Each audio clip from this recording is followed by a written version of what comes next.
தமிழக வெற்றி கழகம் ஆட்சிக்கு வந்தால் பெண்களுக்கு பாதுகாப்பில் தனி கவனம் செலுத்தப்படும் என்று முதல்வர் விஜய் அவர்கள் அறிவித்திருந்தார். அதன்படியேவும் தமிழக முதல்வராக பொறுப்பேற்ற பின்பு பெண்கள் பாதுகாப்பு படை பிரிவுக்கு சிங்கப்பெண் பெண்கள் பாதுகாப்பு படை பிரிவு என்று பெயர் சூட்டியுள்ளார். ஆனால் தமிழக வெற்றி கழகத்தினுடைய கட்சியினுடைய கொள்கை தலைவர்களில் ஒருவராக வீரமங்கை வேலு நாச்சியார் அவர்கள் உள்ளார் என்று மேடைக்கு மேடை பேசி வருகிறார். பெண்கள் பாதுகாப்பு படை பிரிவிற்கு சிங்கப்பெண் பெண்கள் பாதுகாப்பு படை என்று பெயரிட்டு வீரமங்கை வேலு நாச்சியார் அவர்களுடைய பெயரை தவிர்த்துள்ளார். நடிகர் விஜய் அவர்கள் உதட்டளவில் ஓட்டரசியல் செய்வதற்காக மட்டுமே வீரமங்கை வேலு நாச்சியார் அவர்கள் பெயரை பயன்படுத்துகிறாரோ என்று எங்களுக்கெல்லாம் என்ன தோன்றுகிறது.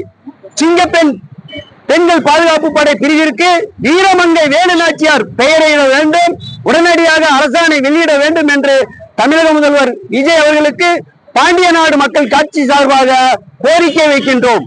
அதோடு இல்லாமல் ஒவ்வொரு ஆண்டும் வீர தீர செயல்களில் ஈடுபடும் பெண்களுக்கு வீரமங்கை வேலு நாச்சியார் பெயரில் விருதுகள் வழங்கி கௌரவிக்க வேண்டும் என்று தமிழக முதல்வருக்கு பாண்டிய நாடு மக்கள் கட்சி சார்பாக கோரிக்கை வைக்கின்றோம்.